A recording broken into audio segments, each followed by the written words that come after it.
Milene por aqui em mais um Autocompaixão, um olhar além. E hoje o nosso tema, nosso olhar é muito importante, muito necessário, porém um tanto quanto delicado e bastante complexo. Então nós estamos a poucos dias desse maio de 2025, do Dia das Mães, e normalmente, né, nessa data, inclusive pela própria publicidade, né, que afinal de contas é a segunda data de maior venda, então nós vemos uma romantização, né, dessa mãe carinhosa, amável, dessa mãe idealizada. Porém, contudo, nem tudo são flores e nós temos o lado B das mães.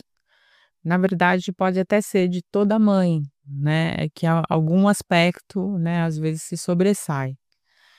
Mas nós temos as mães, né, desde as mães narcisistas, com características singulares, próprias.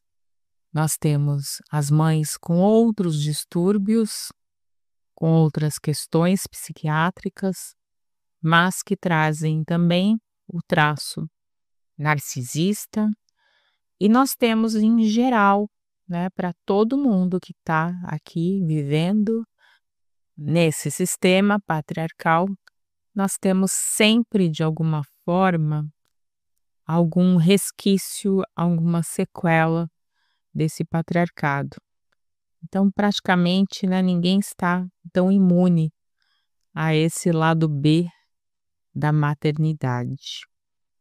Mas claro que, principalmente, né, quem tem a mãe, né, com esse perfil, com a síndrome narcisista, tanto quanto também, né, de outros distúrbios com traços, que trazem traços narcisistas, e aí às vezes esses traços narcisistas são tanto quanto igualmente pesados, né, porque eles trazem junto outras consequências, né, outros distúrbios. E aí a gente tem um grande sofrimento que muitas vezes não é reconhecido, inclusive por conta, né, desse lado A da maternidade, esse lado glamorizado, romantizado. Então é um sofrimento sombrio, é um sofrimento sem nome, ou que se vai dar o nome muito tempo depois, quando se ingressa às vezes dentro de uma terapia, ou vai buscar ajuda de alguma maneira. Muitas vezes, mesmo dentro dessas ajudas, isso não é apropriadamente validado, reconhecido, e muitas outras vezes esse sofrimento, né, vai causando sintomas e que nem sequer chegam a serem nomeados, né, a poder sair dessa condição. Então eu vou começar, na verdade, aqui lendo um trecho de um livro, que eu vou falar um pouco mais sobre o que eu vou ler, e eu vou falar um pouco mais sobre esse livro e outro livro, para que a gente inicie um pouco melhor essa conversa aqui. Então diz assim: quando nos recusamos a reconhecer as formas pelas quais nossas mães podem ter sido culpadas por nosso sofrimento enquanto crianças, continuamos pela vida como adultas que sentem que há algo errado conosco, que somos, de alguma forma, ruins ou deficientes. Isso porque é mais fácil sentir vergonha do que encarar a dor de entender a verdade sobre como podemos ter sido abandonadas ou exploradas por nossas mães. Dessa maneira, a vergonha pode funcionar como um amortecedor que protege da dor da verdade. A garotinha dentro de nós prefere sentir vergonha e ódio de si porque isso preserva a ilusão da boa mãe. Aguentamos a vergonha como uma forma de preservar nossa mãe. Dessa forma, envergonharmos-nos de nós funciona como um modo de se sentir cuidada pela mãe. Assim, a vergonha é uma das maiores manifestações da ferida materna. Devemos ter coragem para liberar a dor que nossas mães nos pediram que carregássemos em seu lugar. Liberamos a dor quando colocamos a responsabilidade onde ela realmente reside, com o adulto da situação, a mãe, não a criança. Como crianças, não éramos responsáveis pelas escolhas e comportamentos dos adultos ao nosso redor. Uma vez que realmente entendamos isso, podemos assumir total responsabilidade lidando com o fato e reconhecendo como ele impactou nossas vidas. Assim, podemos fazer novas escolhas como adultas que estão alinhadas com o nosso eu verdadeiro. Muitas mulheres tentam pular esse passo e ir direto ao perdão e empatia, o que pode mantê-las empacadas. Você não pode evoluir verdadeiramente se não identificar de onde está partindo. O perdão não é algo que se possa simplesmente dar. O verdadeiro perdão é a consequência de um processo de transformação no qual a dor é reconhecida, processada, aceita e transformada em autoconhecimento. O perdão torna-se então menos sobre as outras pessoas e mais sobre nossa própria plenitude. Sempre que estivermos sendo pressionadas para perdoar, seja por nós mesmos ou por outra pessoa, não devemos ceder à pressão. Ao invés disso, devemos levar o tempo que precisarmos para a cicatrização. Quando meninas, muitas de nós sentimos o terror de não ter ninguém ao volante em nossas famílias. Por várias razões, podemos ter recebido a mensagem de que os adultos foram embora, de certa forma, e que estávamos por própria conta. Nosso sistema nervoso respondia com luta, fuga ou congelamento, estabelecendo os primeiros modelos de como lidamos com o estresse e com mudanças. Para mulheres que cresceram com o padrão da boa menina, existe uma sensação de estar sendo usada, de ter que funcionar, e uma sensação latente de vazio. A boa menina acredita em algo como: um dia mamãe e papai estarão plenos, e então eles me darão o que necessito. O problema é que esse dia não chega nunca. Essas mulheres se tornam adultas que vivem altos níveis de estresse e hipervigilância quando encaram situações cotidianas, como desapontar alguém, receber elogios, estabelecer limites e cuidar de si mesmas. Então, esse aqui é um trecho do livro Poder Feminino, Cure a Ferida Materna e Quebre o Ciclo da Cultura Patriarcal, de Bethany Webster, que é um livro excelente. Eu adorei esse livro, eu li há um ano atrás, mais ou menos. E é um livro com uma clareza, né, com uma importância, principalmente que a gente pouco vê, né, falar sobre esse tipo tão fundamental, né, de relação, que é entre mãe e filhos, principalmente filhas, né, porque, como falei, acaba sendo essa identidade feminina, né, mais reconhecida, mais projetada, mas também existem filhos de mães narcisistas. E, como eu falei, né, existe esse resquício, né, para todos nós, né, em geral, principalmente mulheres, mas também homens, né, dentro dessa criação.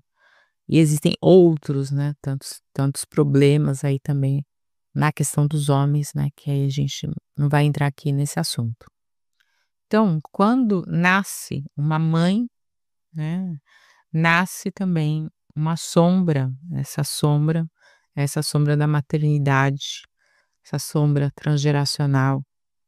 Como isso vai se desenvolver, né, para a criança, como essa relação, como essa dinâmica vai se constituir, também depende muito, né, de outros fatores, principalmente do grau de consciência dessa mãe, das pessoas ao redor, da rede de apoio, do conhecimento, autoconhecimento que essa mãe tenha. E falando nessa sombra, então aqui tem uma outra grande indicação, que é uma autora mais conhecida, a psicoterapeuta Laura Gutman, que tem diversos livros excelentes, né? Ela tem uma leitura muito contundente, muito clara, muito objetiva, e tem, né, o seu livro, acho que talvez mais conhecido, que é o Maternidade e o Encontro com a Própria Sombra. E aqui, né, nesse trecho que eu li, eu vou dizer que eu peguei esse trecho de forma aleatória, eu abri o Kindle, foi o que me apareceu, eu falei: "É isso aqui que eu vou ler", né.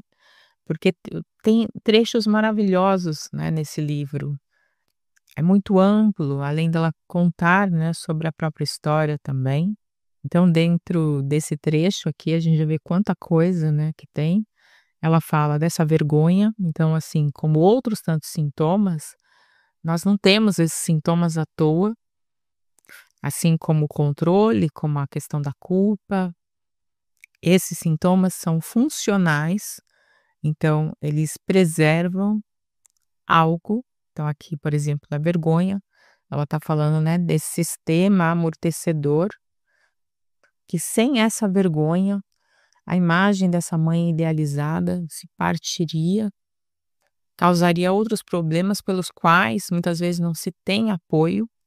Então, o sintoma, ele acaba fazendo um escudo de proteção, de sustentação, enquanto não se tem o apoio necessário. Outra questão que ela fala aqui sobre o perdão, a empatia, e aqui no livro também ela faz uma crítica à compaixão, que eu vou falar daqui a pouquinho. E coincidentemente hoje, na verdade, o tema desse episódio seria o perdão. Eu já tinha me programado para falar sobre isso, mas aí eu tô esperando uma outra coisinha acontecer aqui, que eu vou falar então aí no próximo episódio, provavelmente, sobre esse assunto, né. Então, eu vou explorar um pouco mais no próximo episódio, mas aqui a gente já tem, né, um gancho aqui importante dessa pressão do perdão. O perdão, ele é realmente consequência, ele não é algo que a gente consiga dar. Porque se a gente o fizer dessa forma, primeiro que não resulta em nada, no sentido, né, do que seria uma libertação, e pior, porque aí ele pode alimentar a raiva, essa raiva reprimida, que inclusive foi o tema do episódio anterior.